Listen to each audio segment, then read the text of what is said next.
Shalom. Shalom. Selamat pagi.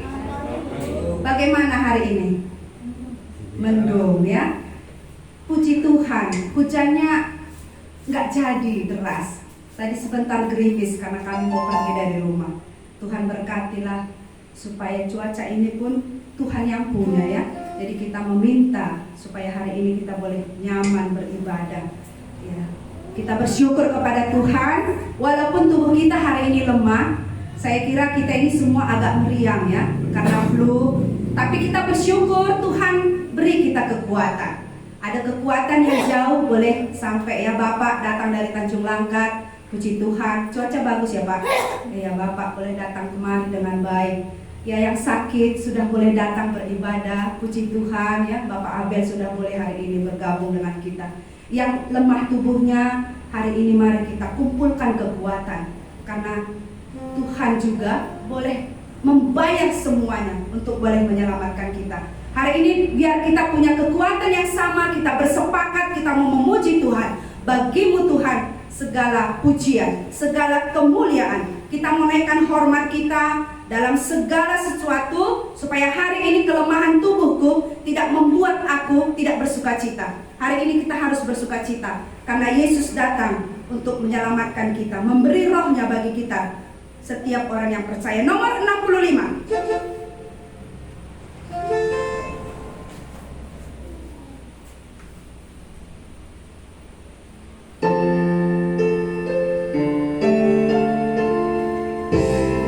Bagimu ya Tuhan segala pujian.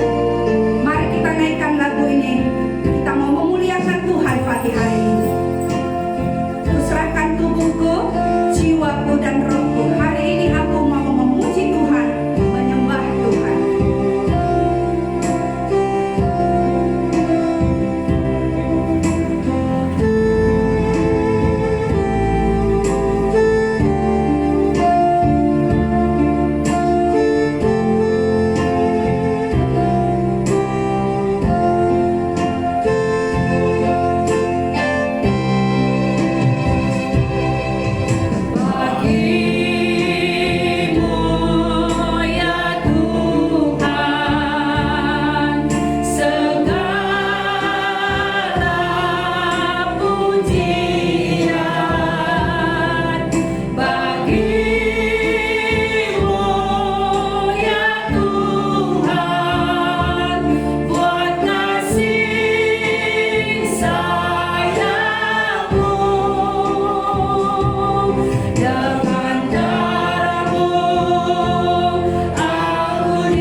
pujian, kemuliaan. Karena kasih Tuhan besar. Ya, kita orang-orang yang luar biasa, saya pikir.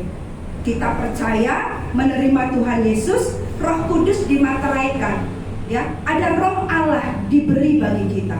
Itu yang membuat kita mampu memuji Tuhan, mampu beribadah kepada Tuhan, mampu menjalani hari-hari ini bersama dengan Tuhan. Kalau tidak, kita akan kalah, kita akan layu. Mari hari ini ya, kita orang-orang yang paling berbahagia. Kalau kita pikir-pikir, Roh Allah ada padaku ketika aku menjadi anak Tuhan. Ini luar biasa ya, yang gak dipunyai orang lain. Jadi hari ini layaklah kita bersuka cita, memuji Tuhan. Ada Roh Allah padaku ketika aku percaya. Mari jemaat Tuhan, kita bangkit berdiri. Ya, kita mau memuji Tuhan hari ini karena Roh Allah ada padaku. Ya, ketika kita percaya, Roh Allah diberikan bagi kita. 235.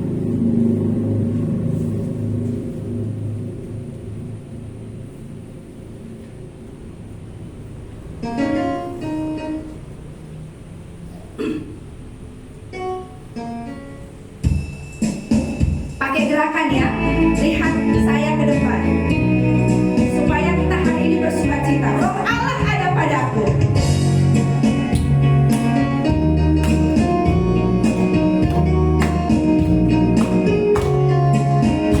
Ikuti saya. Bila Roh Allah ada di dalamku, bukan menari seperti daun menari. Karena Roh Allah ada di dalamku, bukan menari seperti daun menari. Bukan menari, bukan menari, bukan menari seperti daun menari. Bukan menari, bukan menari, bukan menari seperti daun menari.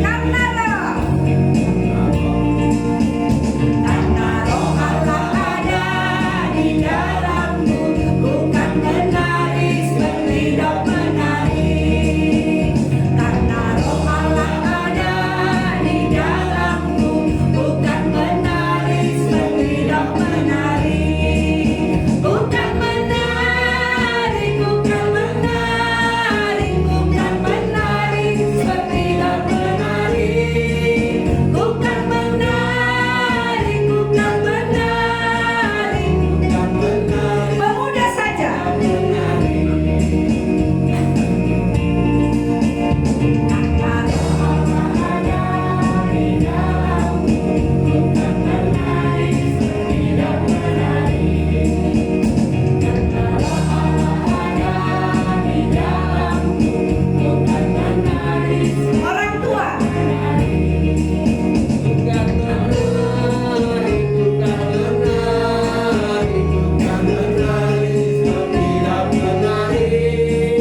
Bukan menari, bukan menari. Semua orang tua, karena Roh Allah.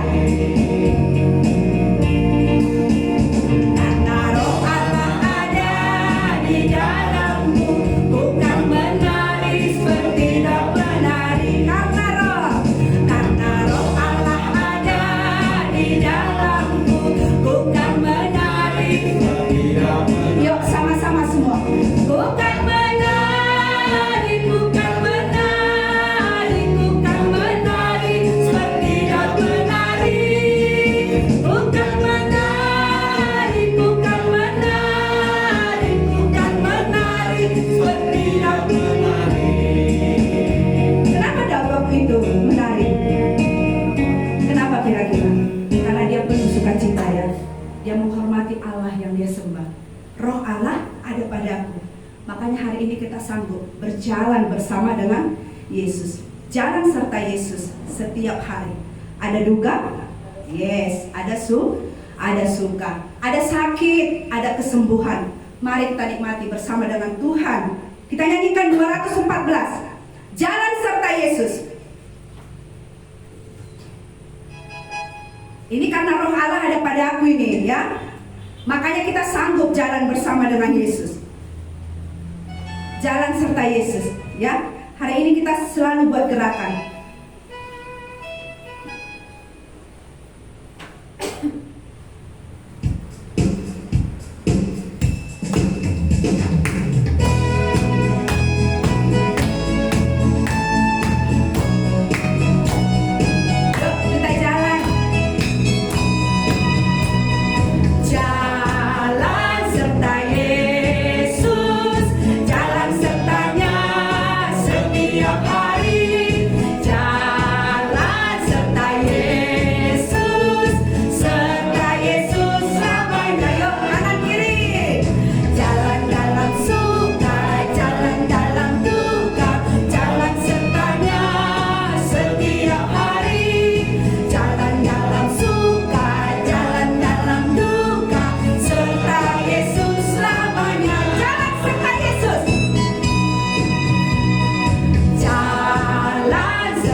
Siap ya?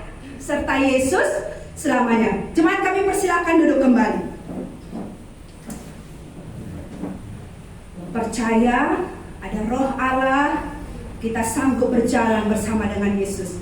Ada suka pasti, ada duka pasti juga kita alami. Jemaat Tuhan, mari kita tundukkan kepala, kita bersatu di dalam doa. Tuhan Yesus, kami bersyukur pagi hari ini Tuhan mengumpulkan kami kembali. Tuhan mengantarkan kami dari tempat kami masing-masing. Kami bersyukur kepada Tuhan. Tuhan memelihara kami 1 minggu yang sudah kami lalui. Ada sakit penyakit yang kami alami, ada kelemahan tubuh, ada banyak mungkin pergumulan yang tidak kami ceritakan di tempat ini, tetapi kami menikmatinya bersama dengan Tuhan. Kami bersyukur Tuhan memberi kami kemampuan karena Roh Allah ada pada kami, setiap orang yang percaya, sehingga hari ini kami mampu menghadapi segala perkara, mampu menghadapi segala sesuatu yang ada di depan kami. Kami bersyukur iman kami terpelihara untuk setiap gelombang kehidupan yang hari ini kami nikmati, sehingga kami tetap melihat Tuhan, kami tetap memuliakan Tuhan, kami tidak mempersalahkan Tuhan untuk segala sesuatu yang kami alami. Terima kasih Tuhan Yesus. Hari ini Tuhan mengantarkan kami kembali. Kami bersyukur ada saudara-saudara kami yang hari ini belum datang. Biarlah Tuhan juga peliharakan mereka. Tuhan mengantarkan mereka ke tempat ini jika mereka dalam perjalanan. Tuhan berkati ketika mereka dalam sakit tubuh. Tuhan juga yang boleh menyatakan kasih-Mu bagi mereka, sehingga mereka boleh mengingat bahwa Tuhan Yesus mengasihi mereka. Tuhan, terima kasih. Hari ini kami mau serahkan ibadah kami, tubuh, jiwa, dan roh kami. Biarlah kami memuliakan Tuhan. Berkati setiap kami yang mengambil bagian. Tuhan kuduskan, Tuhan berkati, Tuhan perlengkapi kami. Teman-teman kami, saudara-saudara kami, guru-guru sekolah minggu yang mengambil bagian, Tuhan juga memberkati mereka. Anak-anak kami, berilah anugerah-Mu bagi mereka, supaya dari masa muda mereka menerima Engkau menjadi Tuhan dan Juru Selamat dalam hidup mereka. Berkati kami pagi hari ini. Kami mau serahkan seluruh ibadah kami dari awal sampai akhirnya, dan biarlah kami memuliakan Tuhan. Roh Kudus bekerja di antara kami, supaya setiap kami melakukan pujian kami memuliakan Tuhan. Telinga kami siap mendengar firman Tuhan, dan kami melakukannya sebagai bentuk bahwa kami taat kepada perintah-Mu. Berkati Pak Lingga yang akan menyatakan kebenaran firman Tuhan. Tuhan penuhi dengan kuasa-Mu. Tuhan berikan dia kekuatan wibawa yang daripada Allah. Dalam nama Tuhan Yesus kami berdoa. Amin. Kita akan mendengarkan sharing dari saudara kita. Ada Agnes Ayu. Mungkin nanti ada yang lain juga yang akan boleh berbagi, sharing firman Tuhan. Tapi kita nyanyikan dulu lagu pujian kita ya. Di sini belum ada ya angkatan 45 ya. Saya yakin ini angkatan 70-an ini. 70-an ke atas. Jadi kita orang-orang muda. Orang-orang muda yang percaya itu supaya menjadi teladan. Jangan seorang pun menganggap engkau rendah karena engkau muda. Biasa orang muda, belum banyak kau makan asam garam, kata orang tua ya. Tapi pada kita ada firman loh, ada roh Allah. Jadi dalam perkataan, tingkah laku, kasih, kesetiaan, kesucian. Di sini kita ya, orang-orang muda. Mari kita nyanyikan lagu ini. Setelah ini kami serahkan kepada saudara kami Ayu yang lebih muda dari saya ya. Tidak ada seorang pun yang menganggap engkau rendah karena engkau muda. 216. Karena kita orang muda, nyanyikan lagu ini harus kita ya. Oh ini saya ini harus begini nih. Ya.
Terima kasih buat kesempatannya.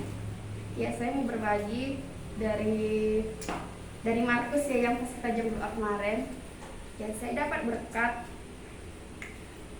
dari Markus 29 ayat 31 itu. Saya akan bacakan di kitab Markus 1 ayat 31 tentang Oke, saya akan bacakan bagi kita. Ia pergi ke tempat perempuan itu dan sambil memegang tangannya, ia membangunkan dia, lalu lenyaplah demamnya. Kemudian perempuan itu melayani mereka. Ya, di sini kemarin Tuhan Yesus berada di rumah Simon dan Andreas ya. Ya, kita tahu di situ kemarin dibilang rumah Simon itu miskin gitu kan. Simon itu miskin. Rumahnya itu di situ dibuat juga tempat ibadah ya. Tapi di situ ada mertua Simon yang sakit. Mertua Simon itu lagi sakit demam gitu. Jadi di situ Tuhan Yesus memegang tangannya dan membangunkan dia. Yang saya dapat berkat gitu kan. Ketika perempuan itu bangun, perempuan itu langsung melayani mereka gitu. Di situ mereka itu ada Tuhan Yesus, ada Yakobus dan Yohanes. Berarti bukan Tuhan Yesus sendiri ya. Gitu. Ya saya kagum dengan mertua Simon itu. Maksudnya kalau saya di situ mungkin saya habis sakit ya udah tiduran gitu kan, nggak mungkin. Dia mertua Simon ini setelah bangun langsung melayani Tuhan Yesus gitu. Saya kagum nih lihat perempuan ini gitu. Terus yang saya dapat berkat lagi, Tuhan itu ada 4 cara ya yang Tuhan lakukan untuk memurnikan iman kita gitu. Ya, Allah menetapkan, Allah menghendaki, dan Allah izinkan, dan Allah biarkan gitu. Ya, ini sebetulnya ketika saya kemarin ada lagi yang boleh saya dapat. Berarti masalah-masalah yang kita hadapi memang itu tujuannya untuk memulihkan iman kita ya. Itu sih yang boleh saya dapat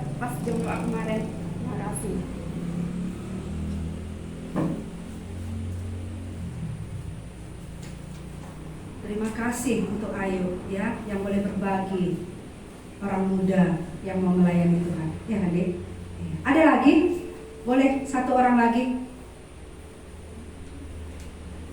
Orang tua pun boleh, yang masih muda ya. Karena kita nggak ada angkatan 45 di sini. Silakan. Kalau tidak ada, kita nyanyikan lagu ini sekali lagi. Baru kita berdoa syafaat. 216.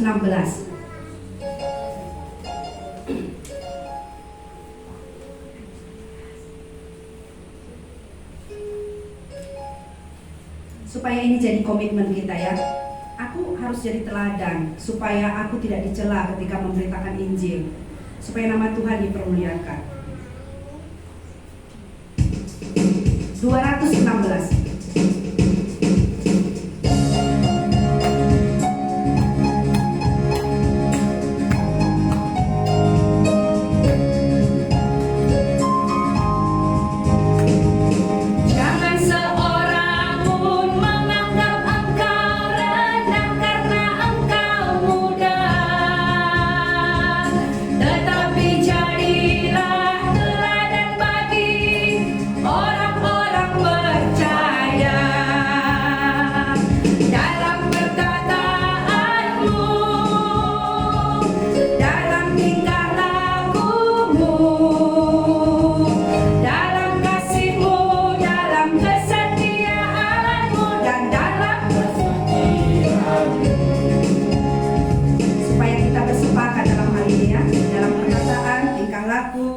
Kesetiaan dan kesucian. Kita mulai dari tempat ini supaya nama Tuhan dimuliakan. Ada banyak orang yang akan datang memuliakan Tuhan. Kalau kita sepakat ini nanti jadi. Amin. Yang berdoa syafaat dan yang membawa pengumuman kami persilahkan.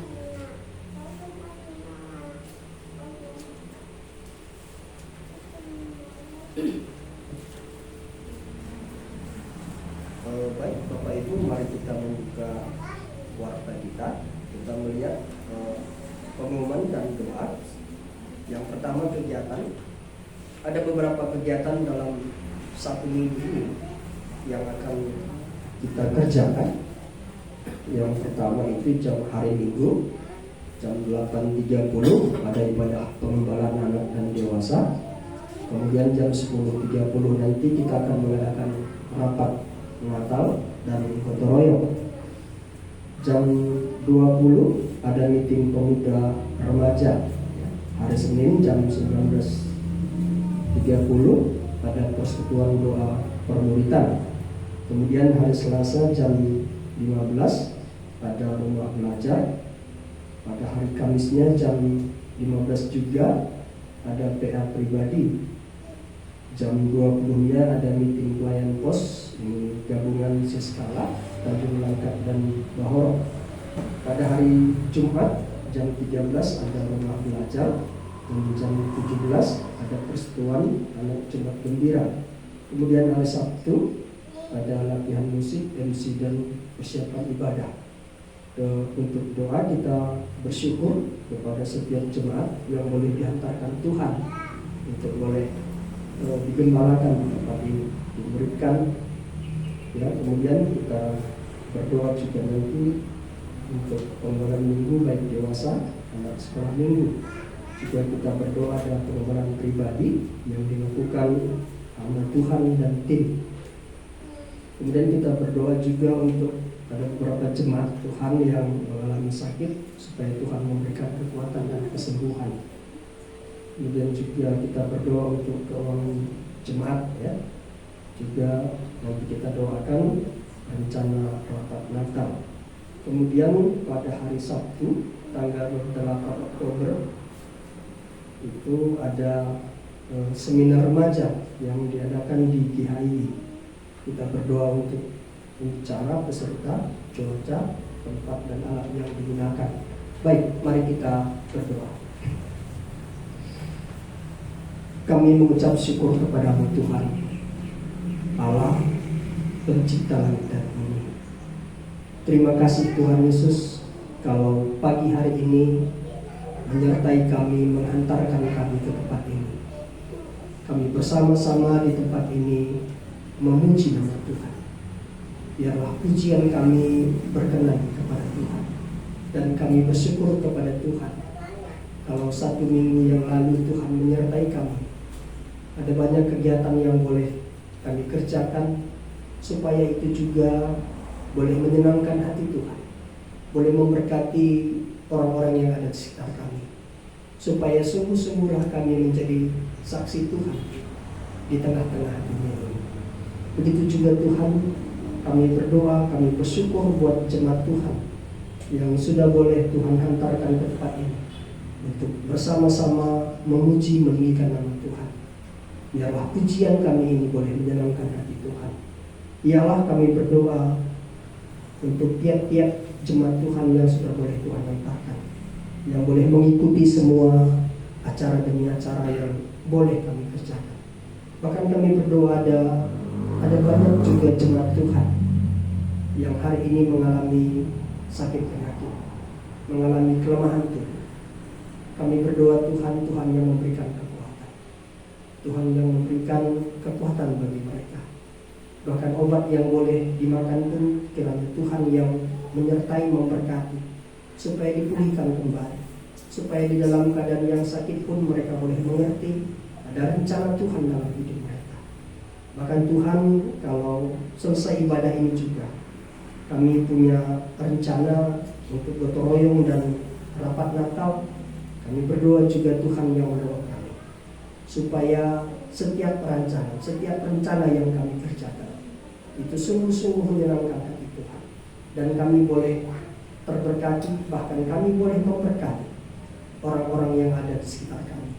Jadikan kami menjadi saksi Tuhan, supaya di dalam setiap kehidupan kami sungguh-sungguh boleh menyenangkan hati Tuhan.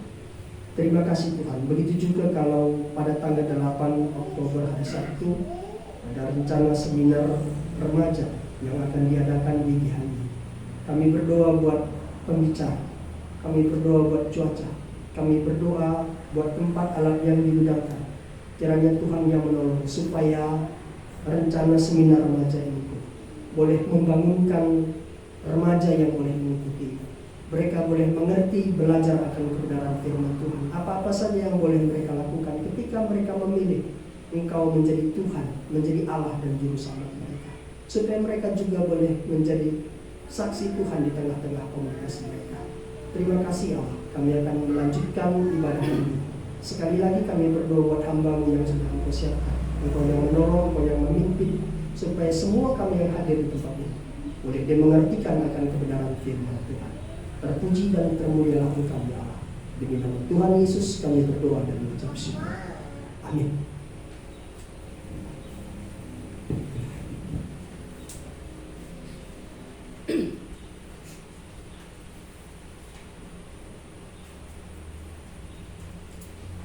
Kita akan lanjutkan ya ibadah kita pagi hari ini.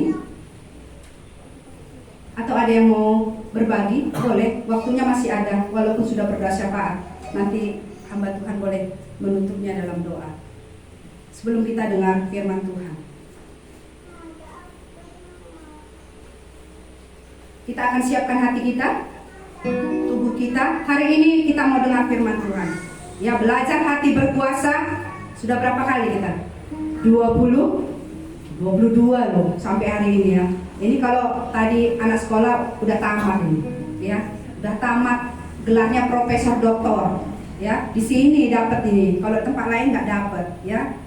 Melebihi sekolah akademik, 22 kali belajar hati berkuasa. Mendengar taat itu yang saya pikirkan. Dengar taat.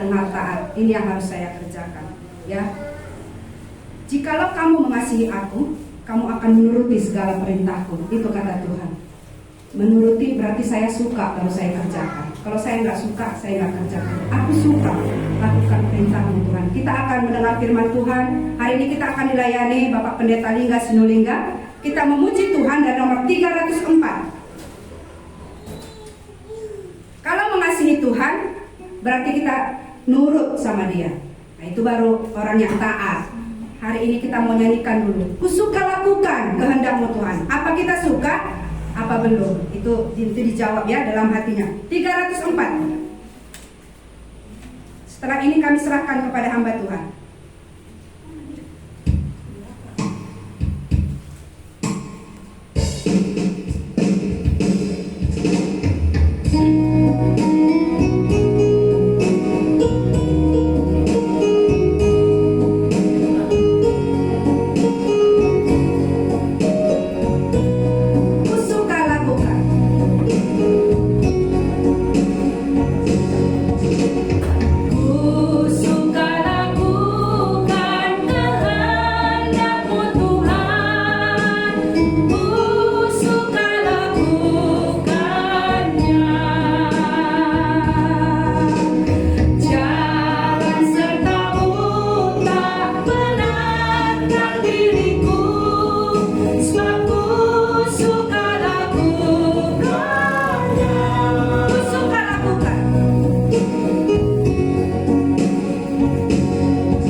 Inilah doa, tekad dan komitmen kami Tuhan di hadapan-Mu. Ketika kami mendengar firman-Mu, ada sukacita kami, karena kami mengerti bahwa firman-Mu itu ya dan amin. Firman-Mu itu hidup, firman-Mu itu kekekalan, firman-Mu itu adalah kehidupan. Dan kami bersukacita untuk menurut melakukannya, karena Allah ada bersama-sama dengan kami, karena Roh-Mu yang Engkau berikan untuk menolong kami, sehingga hari ini dengan sukacita kami mau melakukannya. Mohon Tuhan pimpin dan gembalakan kami saat ini ketika mendengar firman-Mu ini. Dalam nama Tuhan Yesus Kristus kami berdoa, amin. Silakan duduk.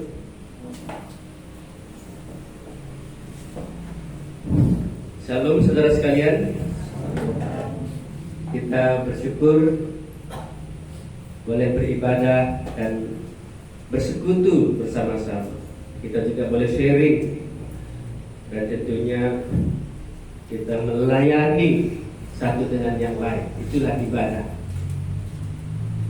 Tapi kita terus mengakui bahwa kita butuh Tuhan, kita butuh firman-Nya, kita mau mendengarkan apa yang akan disampaikan oleh Tuhan melalui firman-Nya. Mari kita membuka bagian firman Tuhan yang kita akan renungkan bersama-sama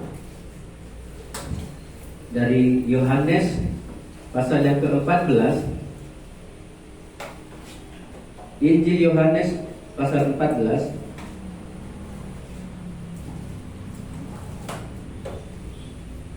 Kita baca dahulu nanti ayat yang ke-12 sampai dengan 14. Yohanes pasal 14 ayat 12 sampai dengan 14. 15-nya nanti menyusul. Kita mulai 1, 2, 3. Aku berkata kepadamu, sesungguhnya barang siapa percaya kepadaku, ia akan melakukan juga pekerjaan-pekerjaan yang aku lakukan, bahkan pekerjaan-pekerjaan yang lebih besar daripada itu, sebab aku pergi kepada Bapa. Dan apa juga yang kamu minta dalam namaku, aku akan melakukannya, supaya Bapa dipermuliakan di dalam Anak. Jika kamu meminta sesuatu kepadaku dalam namaku, aku akan melakukannya. Saudara sekalian, kalau kita melihat anak kita lalu mereka dengarkan ucapan kita, nasihat kita, senang nggak ya? Senang ya. Dalam pendidikan, anak-anak sekolah, kalau anak-anak itu mendengarkan ketika guru mengajar, disuruh buat PR, mereka juga kerjakan, mereka menuruti apa yang dikatakan oleh guru. Senang nggak bagi seorang guru? Senang ya. Saya kemarin agak terkejut, salah satu kelas di sekolah di mana saya mengajar, mereka latihan lagu untuk PA siswa. Lalu saya bilang begini, kalian ini jam belajar, nggak boleh keluar sembarangan. Oh nggak apa-apa Pak, nggak apa-apa. Di kelas kami nggak ada guru mau masuk. Saya terkejut. Alasannya karena nggak ada guru mau masuk kelas kami. Kenapa? Saya tanya, saya bingung. Ya saya nggak tahu, pokoknya ada guru. Siapa itu? Dia sebutkan nama-nama. Waduh, ini masalah besar ini. Ada kelas guru nggak mau masuk. Beberapa saya tanya informasi karena anaknya juga jarang masuk dan anaknya nggak pernah mau dengarkan apa kata gurunya. Ketika gurunya menerangkan, anak-anak juga sibuk dengan kegiatan. Handphone hari ini menjadi dominan bagi mereka. Gurunya nggak pintar mengajar. Handphone pintar mengajar, menarik perhatian. Guru datang hanya marah. Akhirnya anak-anak lebih suka main handphone. Ada guru, mereka tetap pegang handphone. Anak-anak tidak menuruti apa kata guru, sehingga gurunya ambil kesimpulan nggak usah masuk. Yang rugi juga siapa? Sedih ya kalau ada sekolah seperti itu. Ya, Tuhan juga senang kalau kita mendengarkan Dia bicara, menuruti apa yang dikatakan. Ya, dalam firman Tuhan ini kita melihat bagaimana kalau kita mendengar firman Tuhan dan apa yang akan kita lakukan. Mari kita lihat sekali lagi ayat 12. Aku berkata kepadamu, ini Tuhan Yesus mengajar murid-murid di tengah situasi yang begitu sulit bagi mereka karena Yesus akan naik ke sorga, pergi meninggalkan mereka. Murid-murid ada yang gelisah, ada yang merasa berat ini hidup ini karena akan sendiri lagi tanpa Tuhan, tanpa guru yang baik itu. Tapi Yesus menghibur mereka dengan beberapa perkataan pengajaran. Jadi pasal 13 sampai dengan pasal 17 adalah pelajaran khusus bagi murid-murid. Nah, mari kita perhatikan apa isi daripada pesan itu. Aku berkata kepadamu, sesungguhnya barang siapa percaya kepadaku, ia akan melakukan juga pekerjaan-pekerjaan yang aku lakukan. Bahkan pekerjaan-pekerjaan yang lebih besar daripada itu, sebab aku pergi kepada Bapa. Ya, Yesus berkata kepada murid-muridnya, sebetulnya, sesungguhnya, ini sungguh-sungguh betul, ya, bahwa setiap orang, barang siapa percaya kepadaku, ia akan melakukan juga pekerjaan-pekerjaan yang aku lakukan. Kata melakukan itu, ia pasti menuruti, ia mentaati, ia sungguh-sungguh melakukannya. Ini dikatakan melakukan di sini. Siapa yang melakukan pekerjaan Tuhan? Siapa sebenarnya yang taat dari ayat ini? Siapa? Siapa yang melakukan pekerjaan Tuhan? Siapa yang taat kepada Tuhan? Yesus berkata, aku berkata kepadamu, sesungguhnya barang siapa yang percaya kepadaku.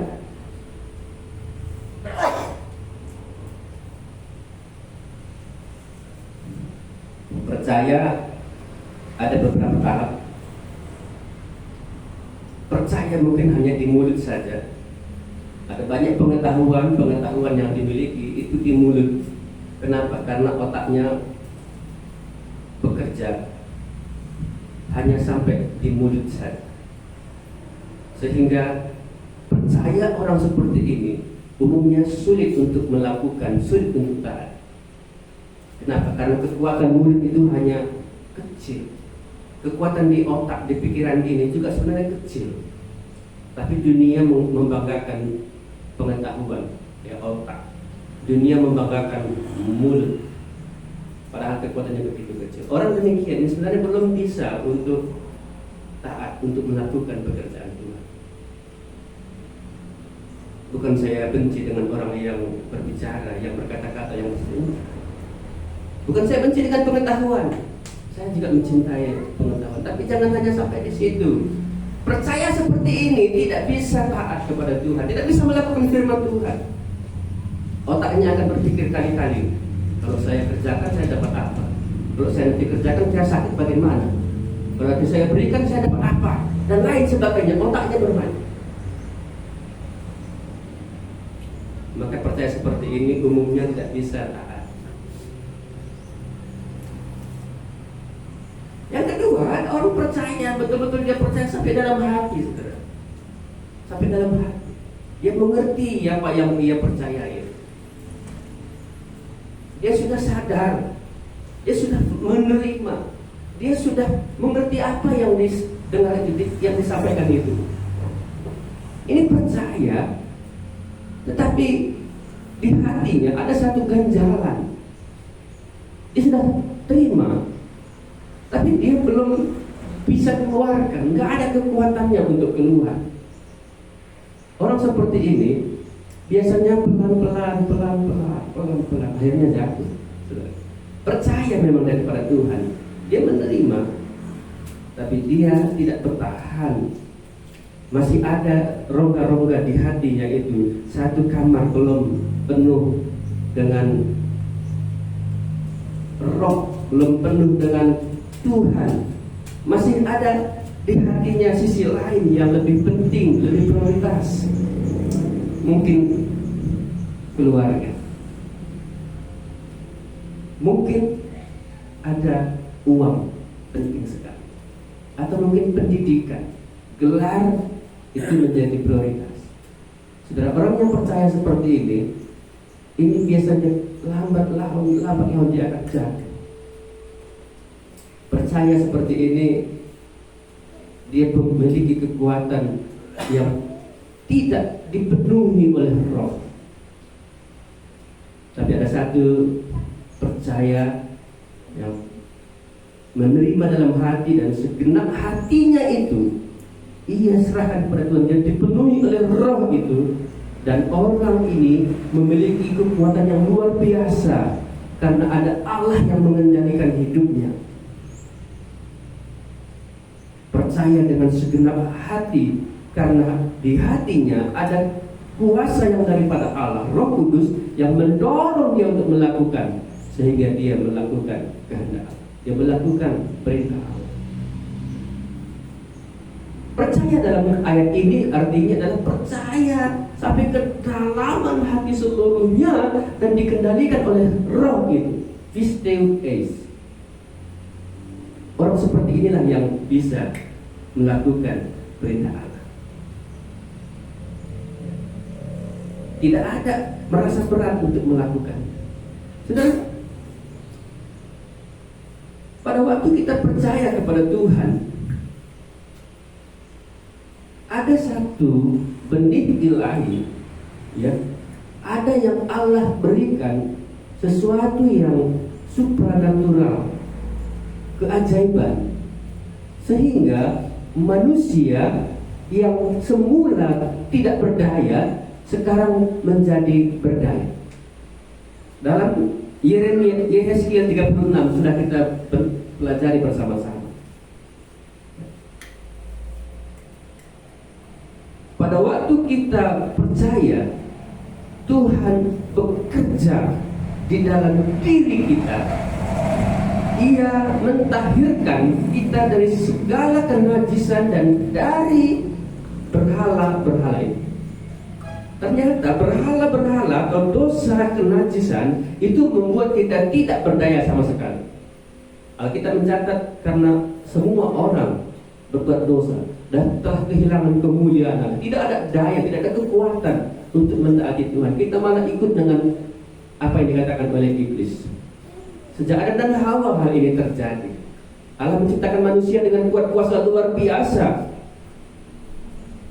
Allah menciptakan manusia bergambaran berupa Allah. Ada kemuliaan Allah, ada kuasa Allah itu. Berkuasalah atas. Ada banyak hal kuasa yang diberikan kepada manusia. Tapi karena manusia kehilangan kemuliaan Allah, karena mendengarkan iblis, manusia kehilangan kuasa. Tidak ada kemampuan untuk mentaati Tuhan. Mau tidak mau dia harus taat kepada iblis. Tapi puji Tuhan, pada waktu kita percaya, firman Tuhan katakan, aku mentahirkan kamu dari dosa-dosa ini, membebaskan kamu, melepaskan kamu, sehingga ada kekuatan yang Tuhan berikan itu dalam diri kita. Itulah yang disebut dengan iman. Aku bersama Tuhan di situ. Bahkan waktu kita percaya, ada satu benih ilahi yang Tuhan berikan yang tanpa kita sadari, harus kita mengerti hari ini. Itu sudah disampaikan juga. Aku akan memberikan hati yang baru dan roh yang baru. Ini saudara, ini waktu kita percaya, ayat 26 dikatakan dalam Yesaya itu, aku memberikan hati yang baru, roh yang baru. Mengapa diberikan hati yang baru, roh yang baru? Karena hati yang lama itu keras, hati yang lama itu sudah dikuasai dosa, hati yang lama itu sudah tidak berdaya untuk mentaati Tuhan. Hati yang baru dan roh yang baru ini adalah satu hati Allah atau sifat ilahi yang Allah berikan sehingga kita bisa taat kepada Tuhan. Ini kekuatan yang kita miliki pada waktu kita percaya, saudara. Hati yang baru dan yang baru ini bukan hati kita yang lama diperbaiki, dibawa kepada Tuhan lalu Tuhan akan betulkan, itu tidak. Ini dengan model baru. Hati ini hati yang baru, hati Allah sendiri, hati Yesus, yang mana kita lihat bagaimana Yesus mentaati itu. Aku memberikan kepadamu hati yang baru, yang baru ini. Ini yang membuat kita bisa mentaati Tuhan. Saya tidak tahu apakah kita waktu percaya mendapatkan hati ini. Waktu kita diciptakan baru, berarti ada satu yang baru yang Tuhan ciptakan dalam diri kita. Bukan yang dahulu kita punya itu Tuhan perbaiki, enggak. Ini memang yang baru yang Tuhan cari. Ini ada tabiat Allah. Ini bukan Roh Kudus, saudara. Ini hati kita. Ada rohnya. Makanya saya bisa membedakan, kayaknya roh saya beda dengan roh orang ini. Hati saya, hati yang baru, hati Allah. Roh saya ini roh Allah yang Allah berikan dalam diri saya. Ini kayaknya beda. Makanya seringkali kita beda konsep. Nggak satu hati. Karena satu hatinya barang lama diperbaiki, satu memang barang baru muncul dari surga, kualitas surga. Suara mic ini kalau yang lama kita perbaiki dengan yang baru beda sekali suaranya, kualitasnya beda, nilainya beda. Ini hati yang baru dan yang baru, yang dari Allah. Ini membuat kita bisa mentaati Tuhan. Maka pada waktu kita percaya, Yesus pernah dikatakan, kalau siapa percaya kepadaku, dia akan melakukan juga. Karena ini sama rohnya dengan roh Tuhan, sama hatinya dengan hati Tuhan. Saya enak sekali kalau saya pergi jalan bersama-sama dengan sesuai dengan hati saya, sesuai dengan kemauan saya, roh saya. Saya bilang sama ibu, pergilah belanja ke Medan sama si Anu. Aku nggak mau sama dia, nggak nyambung kan? Loh, belanja sih tahu nggak nyambung. Bukan karena nggak percaya, cuma nggak sama. Oh, satu pelan-pelan teliti, satu dengan cepat-cepat. Kayak 1000 yang mau dikejar lagi di rumah, jalan jauh. Kalau cuma 1 jam belanja ke Medan ya percuma. Dia bilang saya pergi pagi ya pulang sore. Enak betul kalau yang punya hati seperti ini sama ya. Padahal yang belanja cuma berapa ribu, tapi karena memang konsep hati ini sama. Menikah juga demikian, saudara. Menikah, mana tahu ada yang mau menikah dalam waktu dekat ini. Kalau hatinya nggak sama gimana? Rohnya nggak sama, sulit untuk melakukan pekerjaan, sulit untuk memikirkan ke depan. Satu masih asik berpikir, ayo kita pikirkan dulu, rancangkan. Enggak, kita lakukan saja. Tapi memang sepele, tapi ini berbahaya. Maka itu pada waktu kita percaya ini Allah beri. Pada waktu kita percaya Allah melepaskan kita dari dosa, yang kedua Allah berikan roh yang baru dan hati yang baru itu. Disitulah ada kepada Tuhan. Bahkan ayat 27 kalau kita ingat Yeremia Yehezkiel itu, rohku akan kuberikan diam di dalam kamu. Ada satu benih ilahi, Allah sendiri, rohnya dia berikan tinggal di dalam hati. Makanya kemampuan kita untuk taat kepada Tuhan itu sangat-sangat memungkinkan. Maka Yesus berani berkata, barang siapa percaya kepada aku yang betul-betul aku ada di dalamnya, yang betul-betul ada hati yang baru itu, betul-betul ada rohku di situ, ia akan melakukan juga pekerjaan-pekerjaan yang aku lakukan. Pada waktu kita percaya kepada Yesus, kita dimeteraikan dengan roh itu, satu kuasa yang besar, itu yang menolong kita, yang akan memampukan kita. Enggak cukup hanya roh kita tadi, Allah juga berikan penolong yang lain. Ini kemampuan kita untuk. Makanya saya percaya semua orang yang percaya itu dia pasti taat. Amin. Gak keras suaranya, karena memang orang taat ini sulit untuk dibuktikan. Kenapa? Kalau ini kita menang, sebenarnya kita menang semua. Kalau kita bisa mentaati apa yang Tuhan katakan, saudara, ada 3 hal yang terjadi. Ada 3 hal yang terjadi. Saudara, kalau baca ayat ini, saudara, orang yang percaya Tuhan dan dia mentaati itu, saudara, dia bisa melakukan pekerjaan Tuhan. Kalau pekerjaan ke ladang, saudara-saudara, itu mungkin banyak orang bisa. Untuk melakukan pengajaran kepada anak-anak tentang pengetahuan, tentang bahasa, mungkin semuanya bisa. Tapi ayat ini mengatakan barang siapa percaya kepada aku, yang akan melakukan juga pekerjaan-pekerjaan yang aku lakukan. Pekerjaan-pekerjaan yang Tuhan lakukan itu, tidak semua orang bisa melakukannya kalau dia tidak percaya kepada Tuhan. Saya ajak anak saya, ayo kita pergi ke Binjai. Saya akan traktir dan makan apa aja sepuasnya. Anak saya bilang, nggak yakin Pak, di rumah aja payah nggak sedikit. Kalau nggak percaya, nggak mungkin melakukan apa yang diperintahkan, saudara. Makanya pada waktu kita percaya dan ada ketaatan itu, kita akan melakukan pekerjaan Tuhan. Saya jatuh cinta kepada seseorang, lalu saya bilang sama dia, aku mencintai kamu. Maka saya betul-betul menjadi idola bagi dia, dan dia akan mendengarkan, dia akan melakukan apa yang saya katakan. Pada waktu kita percaya kepada Tuhan, pengakuan kita itu artinya kita memiliki satu hati yang sama dengan Tuhan. Kita mau melakukan apa yang Dia katakan. itu kita akan melakukan apapun yang dikatakan, karena kita percaya pekerjaan Tuhan yang mana yang kita kerjakan hari ini. Kalau kita percaya, kita pasti melakukan itu. Kita sudah belajar mengampuni, mengasihi, melayani. Kita sudah belajar bagaimana menghadapi dosa, kuasa kegelapan dunia ini. Saudara, kalau kita taat kepada Tuhan, kita bisa melakukan pekerjaan Tuhan dalam semua. Mengapa kita hari ini belum bisa melakukan pekerjaan Tuhan? Karena hati kita tadi belum ada ketaatan itu, belum ada kepercayaan itu. Makanya percaya dan taat itu tidak bisa dipisahkan.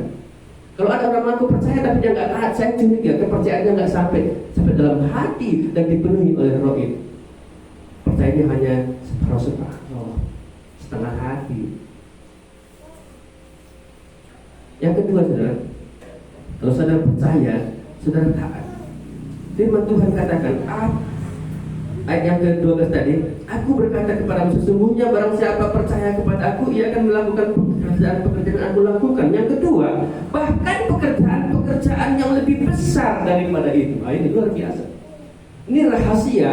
Kalau kita ingin menjadi seorang yang hebat, yang bisa terkenal, yang bisa melakukan pekerjaan-pekerjaan yang wah bagi dunia ini, saudara, ini rahasianya percaya dan taat kepada Tuhan. Bukan hanya pekerjaan-pekerjaan yang Tuhan lakukan itu yang kita lakukan, bahkan pekerjaan yang lebih besar lagi. Sejarah gereja, sejarah dunia, orang-orang percaya Tuhan melakukan hal-hal yang ajaib, hal yang besar. Penemuan itu banyak ditemukan oleh orang-orang yang percaya dan taat. Tokoh-tokoh terkenal di dunia, orang-orang yang percaya dan taat. Yesus mengatakan hal ini. Bukan saja pekerjaan-pekerjaan yang Tuhan lakukan, bahkan di luar itu pun Tuhan bisa buat.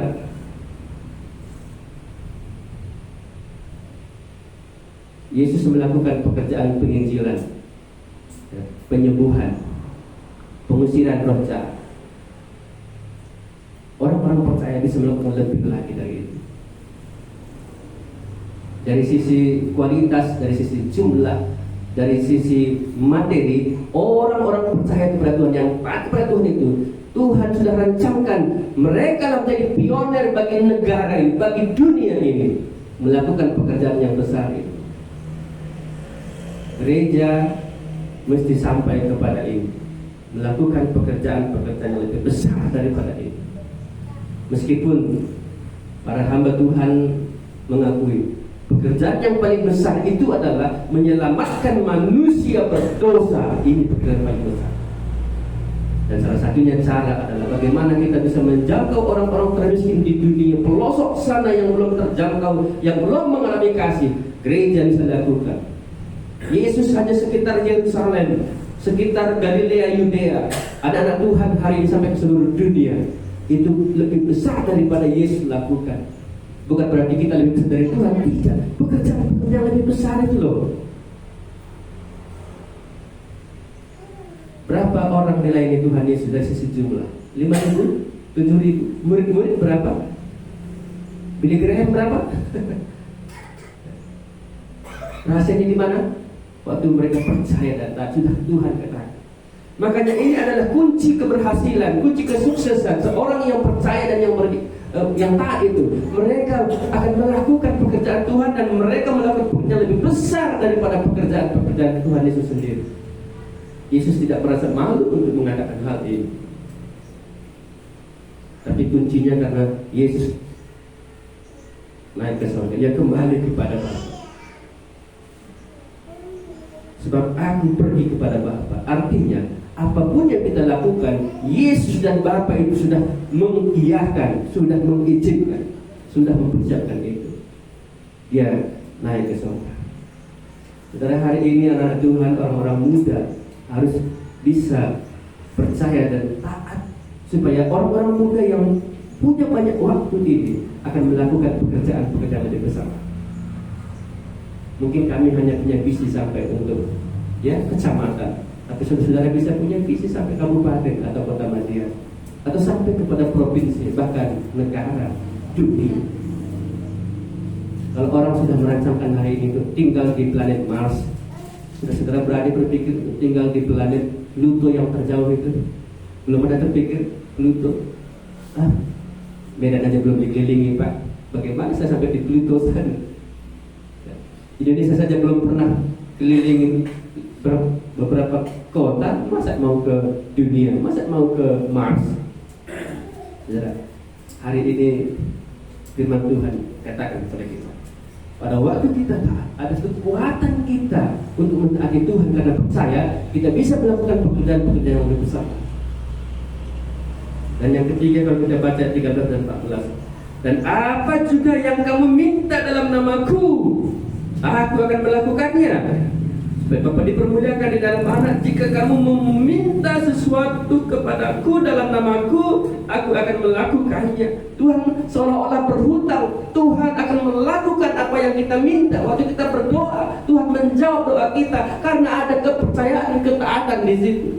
Kalau kita percaya dan taat, saudara, Tuhan sudah menjanjikan doa-doa kita ini Tuhan jawab. Apa doa kita hari ini? Apa doa kita hari ini? Tuhan katakan, apa juga yang kamu minta, apapun yang kamu minta dalam namaku, aku akan melakukan. Bahkan kalau saya berani kelakar, toh sebelum pun diminta Tuhan udah kasih duluan, ini kan lebih unik ya. Ada orang udah minta pun berapa kali nggak juga dikasih. Kita nggak minta Tuhan kasih. Keajaiban luar biasa. Karena apa?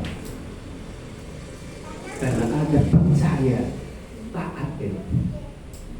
Nah itu yang pertama, saudara. Kalau kita taat kepada Tuhan, dahulu kita taat kepada iblis, sekarang taat kepada Tuhan, maka Tuhan sendiri akan berikan kekuatan itu pada waktu kita percaya kepada-Nya. Jadi kalau kita hari ini belum percaya, pasti nggak ada kekuatan itu. Dan kalau kita hari ini percaya kepada Tuhan, mengapa nggak ada kekuatan itu? Kepercayaan kita perlu dikoreksi kembali. Tuhan berikan Roh Kudus. Pak, saya sudah dapat Roh Kudus, saya sudah ada hati yang baru, saya sudah dilepaskan dari dosa berhala-berhala itu. Oh, saya kasih tahu satu rahasia. Hendaklah kamu penuh dengan Roh itu. Paulus katakan hal ini karena ada gereja-gereja yang sudah bersaksi melayani, tapi mereka tidak bisa taat kepada Tuhan dengan segenap hati, karena hatinya masih ada rongga-rongga untuk dunia ini, untuk hal yang lain.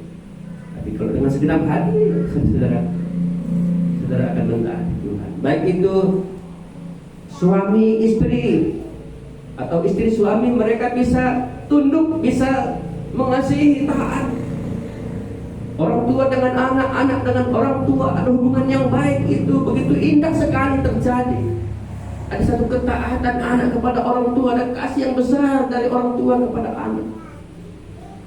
Bahkan seorang tuan pengusaha bisa memperhatikan hambanya, hamba bisa taat kepada tuannya.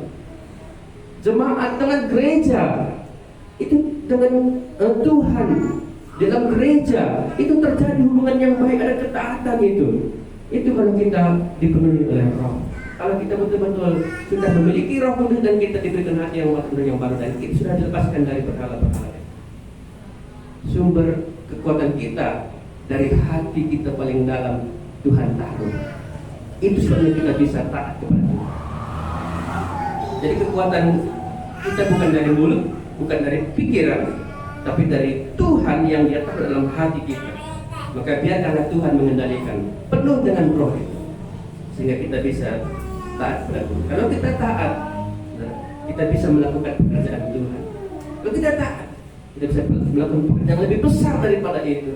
Dan kalau tidak taat, saudara, Tuhan janjikan doa kita itu dijawab oleh Tuhan. Ya, mau taat atau tidak? Mau berapa lama lagi kita mengeraskan hati? Orang percaya, Yesus katakan, barang siapa percaya kepadaku, ia akan melakukan juga pekerjaan-pekerjaan yang aku lakukan. Pekerjaan apa yang Tuhan sudah lakukan? Baca firman Tuhan baru kita tahu apa pekerjaan Tuhan Yesus. Saya selalu bilang ada 4 pekerjaan Tuhan Yesus. Dia memberitakan Injil, dia mengajar, dia menyembuhkan, dia mengusir roh jahat. Selebihnya itu saudara dan saya lakukan. Masih banyak pekerjaan PR kita di dunia ini. Selama kita hidup, untuk itulah kita hidup, supaya kita bisa melakukan pekerjaan-pekerjaan yang lebih besar. Yang kedua saudara, yang kedua ayat yang ke-15 kita baca sama-sama. Tadi sudah disinggung sedikit. Ayat 15 kita baca sama-sama. 1, 2, 3. Jikalau kamu mengasihi aku, kamu akan menuruti segala perintahku. Wow, indah sekali. Kalau betul-betul kita memiliki kasih Allah, agape. Jikalau kamu mengasihi aku, agape itu kasih kepada Allah, kasih Allah. Saudara, kalau kita ingin mengasihi Allah, kita memiliki kasih Allah. Saudara, ini baru nyambung. Kalau saya mau telepon pakai Telkomsel, saudara pakai Telkomsel. Kalau nggak nyambung. Kalau saya pakai WA, saudara juga pakai WA. Kalau nggak nyambung. Jangan pakai WA kita dengan telepon biasa, nggak nyambung saudara. Jangan bilang, gimana kok selama ini nggak aktif kau? Bukan nggak aktif, nggak nyambung. Kalau kita mau mengasihi Allah, pakai kasih agape. Ada 4 macam kasih yang sering kita dengar. Kasih storge, kasih orang tua, kasih filia, kasih pertemanan, kasih eros, kasih lawan jenis. Tapi satu lagi jangan lupa kasih agape. Ini kasih Allah. Kalau kita ingin mengasihi Allah, pakai kasih agape. Jangan pakai kasih eros, jangan pakai kasih storge, jangan pakai kasih filia. Mengapa Petrus kita Tuhan 3 kali? Semua nabi engkau mengasihi aku lebih daripada yang lain. Tuhan tanya dengan agape, tapi dijawab dengan filia. Benar Tuhan, aku mengasihi engkau, tapi dengan kasih filia Tuhan nggak mau. Maka 3 kali ditanya.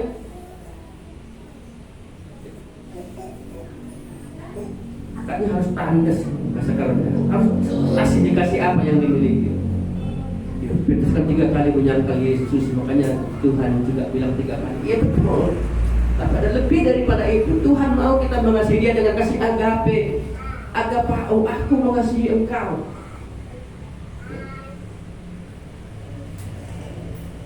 Kasih mana yang kita miliki hari ini? Sejak lahir kita memiliki kasih storge. Kita manusia, 3 kasih ini menyangkut dalam diri kita. Semakin besar kita muncul kasih filia dengan sendirinya. Kita sudah suka berteman, senyum, kita suka bermain. Semakin besar muncul kasih eros. Anak-anak nggak tahu dia soal eros, nggak ada kelihatan. Tapi siapa yang ngajarin? Nggak ada, kok muncul sendiri tuh. Udah besar tahu dia cantik, tahu dia ganteng. Anak saya masih kecil begitu udah tahu. Siapa itu? Cantik kali katanya. Yang terkejut, bapaknya udah tinggalan zaman. Itu muncul sendiri ini saudara, itu manusia. Tapi di dalam kasih itu ada dosa. Sebaik-baiknya orang tua sama anak, atau anak pada orang tua itu ada kejahatannya. Makanya ada orang tua marah sama anak. Kan nggak benar sebenarnya kalau orang tua pukul anak, ya kan? Ada orang tua cerewetnya minta ampun, kata seorang anak. Aku nggak mau lagi ke rumah. Kenapa? Cewek kali dia. Mamanya dengan cerewet. Dari mana itu? Itulah kasih manusia, ada batasnya. Nggak dengarnya dipanggil sekali, panggil 2 kali. Nggak dengarnya panggil 3 kali. Kalau nggak dengarnya juga teriak dia. Itu kasih manusia. Ya kita maklumi lah. Kasih pilihan juga demikian. Teman-teman tiba-tiba jadi musuh dalam selingkuh. Apalagi kasih eros, ya, bisa berubah-ubah. Nampak ini menarik, nampak itu menarik. Oh, sangat menarik. Akhirnya ditarik semua. Setelah habis manisnya, sepahnya dibuang. Loh, itu eros itu wajar. Makanya kalau manusia sudah tua, nggak ada pula yang lahir tahun 45 ya, itu nggak ada lagi erosnya. Udah menopause bagi perempuan. Bagi laki-laki itu apa namanya? Karena laki-laki sudah pula dideteksi. Ya. Tetapi disitulah kita harus tahu membedakan. Ini kasih manusia terbatas. Untuk mengasihi Allah nggak bisa dengan kasih manusia. Harus dengan kasih agape. Agape untuk aku mengasihi engkau. Saudara, kalau kita mencintai seseorang, kita sudah kenal dia, kita sudah pahami dia, kita betul-betul mencintai. Ada satu daya tarik yang luar biasa. Agape ini kasihnya begitu besar, begitu kuat tanpa batas. Kalau kasih manusia tidak terbatas, saudara, maka kita akan mau melakukan apapun demi cinta kita itu kepadanya. Cinta Eros saja berkata, gunung akan kudaki dalam tubuh keseberang. Hidup semati kita akan bersama-sama. Begitu pasangannya sakit, lumpuh, ditinggalkannya. Pengakuan manusia sangat terbatas sekali. Tapi kasih Allah ini sangat tidak terbatas. Ini yang membuat kita bisa melakukan firman Tuhan. Barang siapa jikalau kamu mengasihi aku, kamu akan menuruti segala perintahku. Saudara, kata segala perintah itu bukan satu dua, tapi semua. Bukan yang enak-enak saja, tapi juga yang gak enak. Menikah itu kan begitu. Aku menerima engkau dalam suka dan duka. Nggak dalam suka doang, dalam senang maupun susah, dalam waktu sehat maupun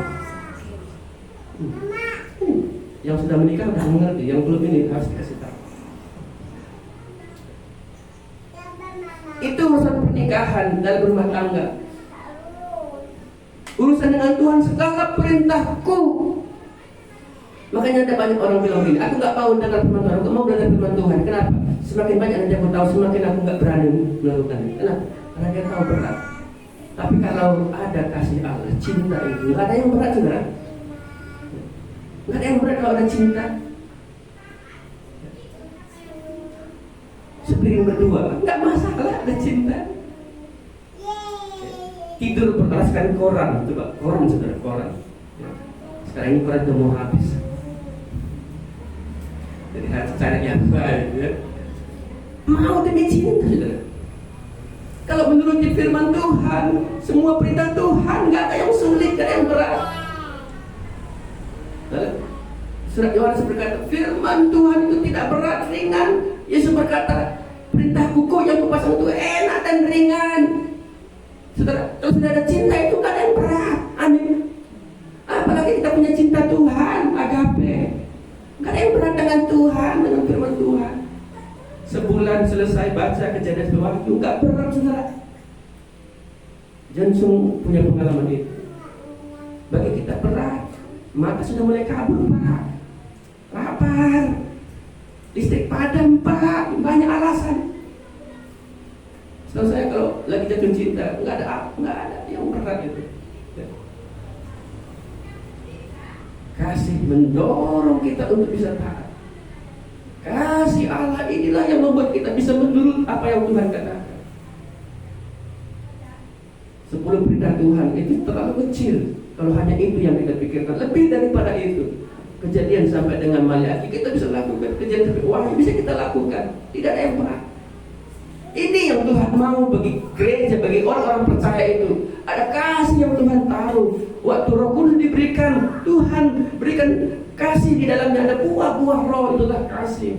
Pada waktu kita mulai percaya karena kasih Allah itu Tuhan berikan, jadi double kasih di dalam diri kita yang memampukan kita betul-betul bisa menuruti apa yang Tuhan perintahkan. Tidak ada yang sulit. Tidak ada yang sulit. Apalagi kalau kita ikuti terus ayat ini, ada Roh Kudus yang dia berikan sebagai penolong. Saya nggak singgung lagi, itu sudah kita pelajari dulu lagi. Tapi kasih ini loh yang mendorong kita untuk bisa taat kepada Tuhan, menuruti perintah-perintah Tuhan. Perintah mana yang menurut kita berat hari ini? Saya kasih tahu. Perintah mana? Saya akan jawab. Mana yang berat? Ada yang berat perintah Tuhan? Angkat tangan. Berarti semuanya agak berat, ya. Semuanya bisa menuruti. Loh, jangan senyum-senyum aja, bilang aja kalau ada masalah, bilang aja. Maka hari ini gereja-gereja dimanapun kalau betul-betul dia percaya dan ada kasih agape itu, dia pasti mentaati seluruh perintah Tuhan. Saya sederhanakan, dia menuruti perintah Tuhan yang dia dengar, yang dia mengerti, yang dia terima. Jangan bilang semua ini semua, enggak. Yang kita dengar, makanya kita datang ibadah, kita dengar, kita ada PA supaya kita mengerti. Perintah itulah yang Tuhan mau kita lakukan.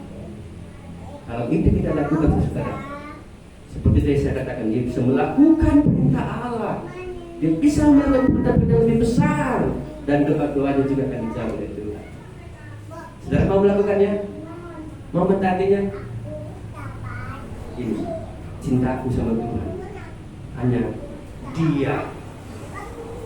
Cintaku kepada Tuhan yang memampukan ini.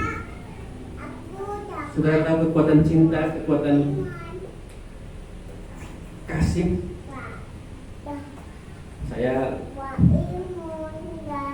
pernah mendengar disaksikan di sini tentang cinta dalam Kidung Agung pasal yang ke-8. Waktu itu abang ceritakan di sini, saya hadir di sini, bagaimana kekuatan cinta. Mungkin nggak sedalam yang saya pikirkan, tapi dalam ayat itu dikatakan, sekalipun orang memberi semua hartanya, dia tidak bisa memisahkan, menghilangkan cinta. Air yang dalam, sungai yang dalam, air yang banyak tidak bisa, karena cinta begitu kuat. Saudara, mau saya nyanyikan lagunya, saya sudah buat jadi lagu. Itu bukan baru, itu udah lama. Lama udah bilang waktu COVID kemarin. Taruhlah aku seperti meterai dalam tanganmu, seperti meterai dalam hatimu. Kidung Agung 8 ayat yang ke-6. Karena cinta kuat seperti maut, kegairahan gigi seperti dunia orang mati. Nyalanya adalah nyala api, seperti nyala api Tuhan. Air yang banyak tak dapat memadamkan cinta, sungai-sungai tak dapat menghanyutkannya. Sekalipun orang memberi segala harta benda rumahnya untuk cinta, namun ia pasti akan dihina. Taruhlah aku seperti meterai pada hatimu, seperti meterai pada lenganmu. Karena cinta kuat seperti maut, kegairahan gigi seperti dunia orang mati. Nyalanya adalah nyala api, seperti nyala api Tuhan.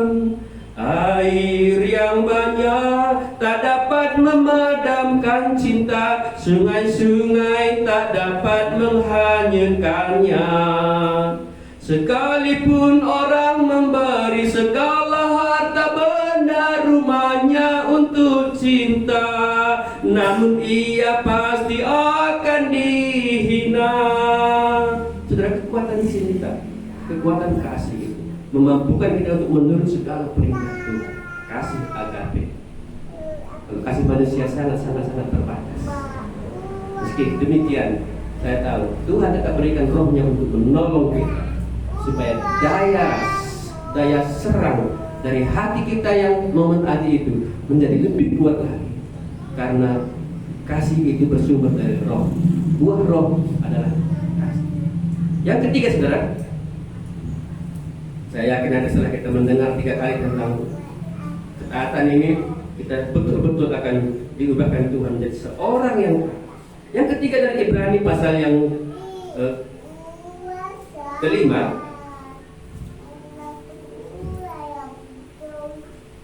ayat yang ke-7 sampai dengan yang ke-10.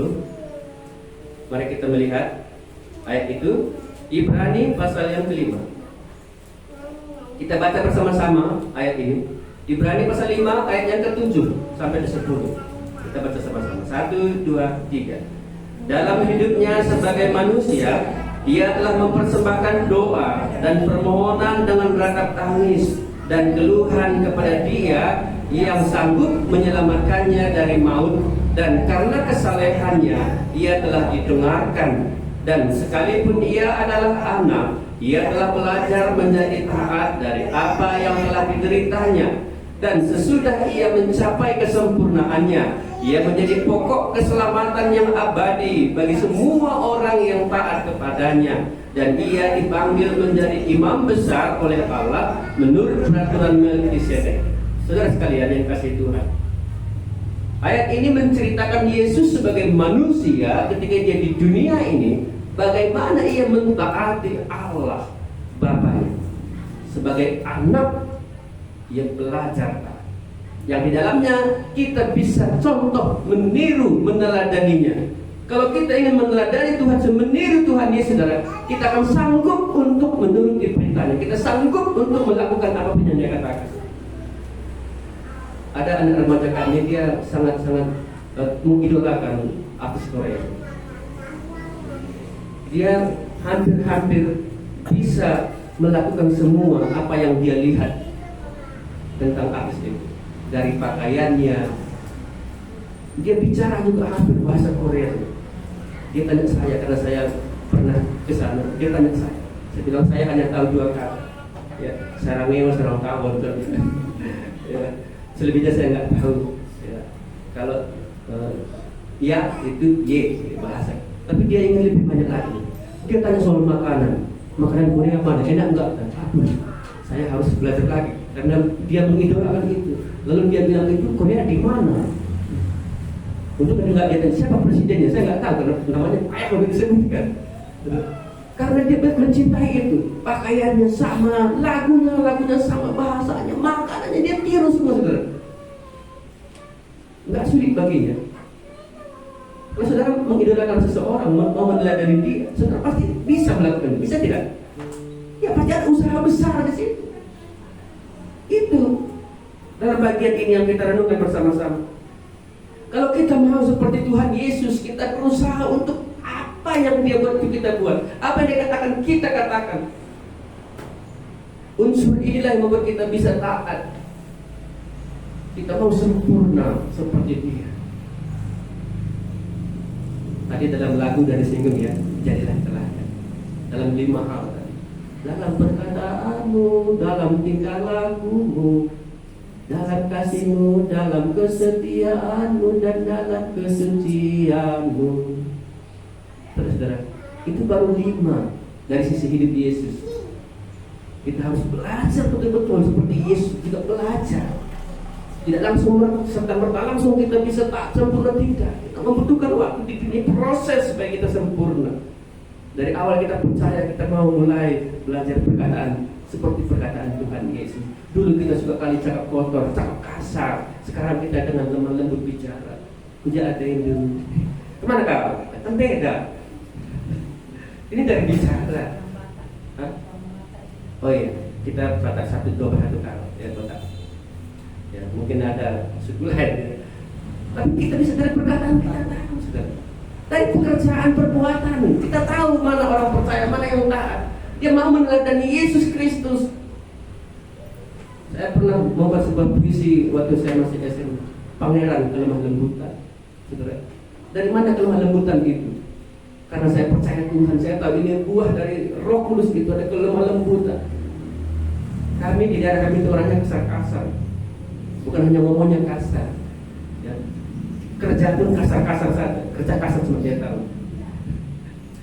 Dari kerja sehari sudah dapat duit udah besok habis lah. Gaji sedikit yang penting dia bisa untuk makan, saudara. Tapi pada waktu saya mempelajari firman Tuhan ada kelemah lembutan. Siapakah itu? Pangeran kelemah lembutan belum ditemui. Tapi anak-anak Tuhan semuanya bisa lemah lembut. Amin. Karena meneladani Yesus.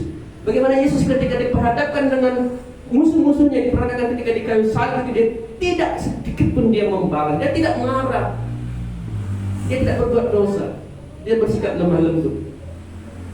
Siapakah yang kau cari? Akulah dia. Padahal kalau dia bilang malaikat serang, habis semua itu para prajurit.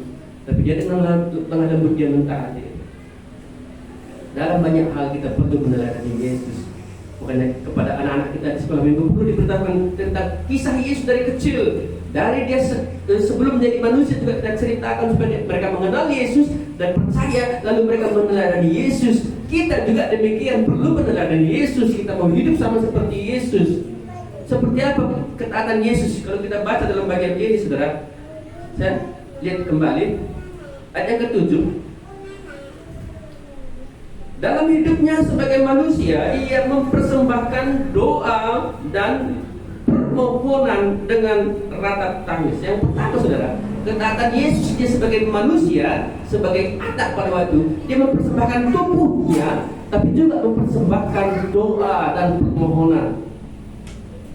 Saudara, dalam hal mempersembahkan ini, apakah kita mempersembahkan dengan taat apa yang Tuhan berikan kepada kita? Persembahan hati, persembahan tubuh, persembahan materi, uang, persembahan talenta yang kita miliki, saudara, itu semua pemberian Tuhan. Kita mau mempersembahkan seperti Yesus mempersembahkan tubuhnya sebagai anak, sebagai manusia. Dia persembahkan tubuhnya, saudara. Bukan hanya itu, dia mempersembahkan doa dan permohonan. Sebagai imam besar, tugasnya dia mempersembahkan tubuhnya, sekaligus juga dia berdoa untuk umat manusia. Hari ini kita perlu taat dalam hal mempersembahkan. Bagaimana dengan persembahan kita? Bukan cuma uangnya perlu kita pikirkan persembahan, tapi hati kita, hidup kita, tubuh kita. Itu Yesus. Bahkan yang kedua tadi yang kalau kita pahami itu, ia adalah mempersembahkan doa dan permohonan dengan ratap tangis, saudara. Persembahan Tuhan Yesus Kristus, dia taat, dia melakukan semuanya itu dengan ratap tangis. Artinya pada waktu duka cita, pada waktu sulit, penderitaan, penyakit, pada waktu kita kurang pun kita tetap bisa taat seperti Tuhan Yesus. Harus ada ratap tangis itu. Terkadang kita nggak siap menghadapi ratap tangis. Kita nggak siap menghadapi banyak keluhan hidup ini. Sakit sedikit, flu, pilek, bersin, kita sudah mulai cemas. Di mana si anu nggak datang karena pilek. Ya. Ini biasanya di pemuritan, kalau di pada minggu saya nggak di pemuritan biasanya. Ya. Kenapa? Karena muridnya kan harus berat kerjanya. Jadi sedikit penyakit takut dia nanti makin sakit. Padahal, saudara, kalau kita mentaati itu sampai dengan ada ratap tangis, ada banyak keluhan, kalau kita tetap taat, di situ sebenarnya kita bisa menunjukkan bahwa kita punya iman, kita punya Tuhan, kita punya Roh Kudus. Kita tidak takut dengan tubuh kita yang lemah ini. Kita tidak takut dengan kondisi kita yang kurang itu. Memang di dunia ini banyak ratap tangis, memang di dunia ini banyak keluhan. Dan Yesus lakukan itu sampai dia di kayu salib itu. Betapa beratnya tangisan Yesus di kayu salib itu.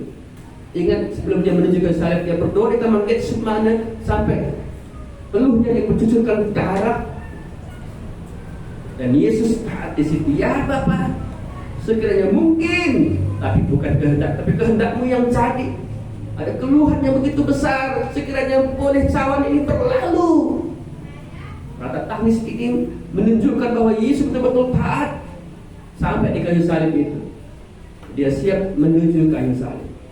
Mungkin hari ini tidak banyak orang siap menuju kayu salib, tapi ketaatan yang kita pelajari dari Yesus Kristus sampai di kayu salib itu. Satu lagi, ayat yang ke-7 itu, dengan ratap tangis dan keluhan kepada Dia yang sanggup menyelamatkannya dari maut, dan karena kesalehannya Ia telah didengarkan. Dalam kesalehannya, Yesus taat dalam kesalehannya. Betapa salehnya Yesus dalam kehidupan di dunia ini. Tidak ada satu dosa pun yang kita temukan dari Dia. Dalam hal berbuat baik, dalam hal Dia menolong, dalam hal Dia betul-betul mengajar, kesalehan Yesus perlu diteladani. Seorang pendiri agama mengatakan, saya salut dengan pengajaran Yesus dan kesalehannya, tapi saya jadi tidak salut karena melihat orang-orang yang pengikutnya itu tidak salah.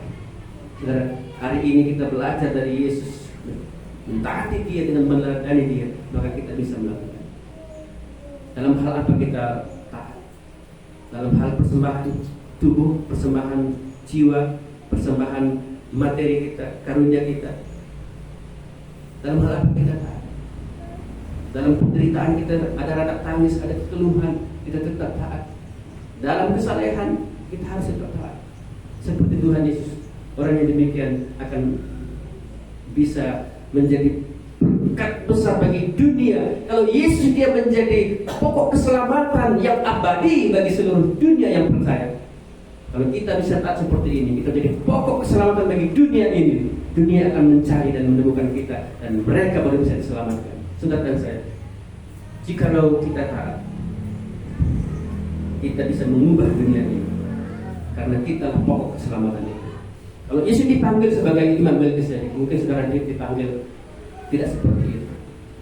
Ya, mungkin saudara ada panggilan khusus. Ya, kalau presiden pertama Bapak proklamator, gitu ya. Presiden kedua Bapak pembangunan, siapa itu ya, Soeharto ya. Habibie Bapak teknologi, lalu Ibu Mega Ibu konstitusi, karena dia menegakkan konstitusi pada waktu itu. Setelah itu SBY Bapak perdamaian, yang penting damai. Jokowi belum ditemukan, saudara. Nanti saudara-saudara ada lagi namanya. Orang akan mengingat saudara-saudara sebagai pokok keselamatan yang menyelamatkan dunia ini, karena kita bisa melakukan pekerjaan-pekerjaan yang besar. Kita bisa melakukan pekerjaan Tuhan, karena semua yang kita doakan Tuhan akan jawab. Saudara akan diingat ya, seperti Yesus kita ingat hari ini sebagai Imam Melkisedek yang selalu berdoa, mempersembahkan dirinya dan terus berdoa untuk umatnya hari ini. Di sorga dia duduk di sebelah kanan Allah itu. Ini Imam Melkisedek. Sementara kita hari ini mungkin bukan sebagai Imam Melkisedek, ya, mungkin sebagai pendeta, ya, mungkin sebagai sinode, ketua umum, ya. Saudara akan menjadi orang yang hebat, mulai dari percaya dan taat. Ini firman Tuhan katakan. Kita baca sekali lagi ayat yang terakhir, ayat yang ke-10. Dan 1, 2, 3 ya.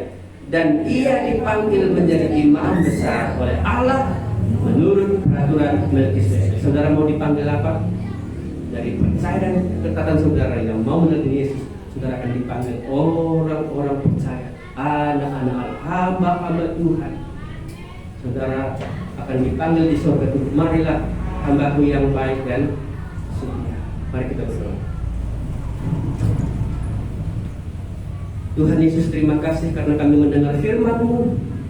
Kami ingin hidup seperti Engkau, meneladani Tuhan. Karena kami percaya kepada, kami mengasihi Engkau. Mulai hari ini Tuhan, yakinkanlah hati kami untuk mentaati apa yang Tuhan katakan. Biarlah Roh-Mu terus berbicara, meneruskan firman ini. Hamba-Mu sudah selesai ya Tuhan, tapi Engkau Allah, Engkau akan menggerakkan kami mentaati sampai di mana Tuhan inginkan kami taat. Kami belajar untuk taat. Terima kasih Tuhan. Biarlah gereja Tuhan, anak-anak Tuhan yang mendengar firman akan melakukan. Kami telah akan dipanggil seperti Tuhan Yesus Kristus yang taat itu, sebagai hamba Tuhan, hamba yang baik dan setia, hamba yang taat, hamba yang rendah hati, hamba yang jujur, hamba yang saleh. Tuhan, biarlah setiap apapun yang kami percaya, kami taati dari firman-Mu, itu sungguh akan mempengaruhi bagi dunia ini, bukan hanya bagi diri kami, bagi dunia ini. Ini doa kami. Kami akhiri ibadah ini dengan penuh syukur. Terima kasih untuk orang-orang yang sudah menunjukkan imannya dengan ketaatan. Terima kasih untuk orang-orang yang sudah taat seperti Tuhan Yesus Kristus. Kami memuliakan Engkau Tuhan. Ini semuanya karena anugerah Tuhan saja, karena kekuatan yang daripada. Kami akan mengakhiri ibadah ini. Kami akan pulang dengan sukacita, dengan sorak-sorai, dengan komitmen untuk mentaati Tuhan. Jemaat Tuhan, pulanglah dalam damai sejahtera dan terimalah berkat Tuhan. Tuhan memberkati engkau dan melindungi engkau. Tuhan menyinari engkau dengan wajahnya dan memberi engkau kasih karunia. Tuhan menghadapkan wajahnya kepadamu dan memberi engkau damai sejahtera hari ini sampai Tuhan Yesus datang kedua kali. Amin. Kepada Allah beri puji. Kepada Allah beri puji, semua makhluk di bumi, padanya ku beri pujian. Bapa, Anak, dan Roh Suci. Amin.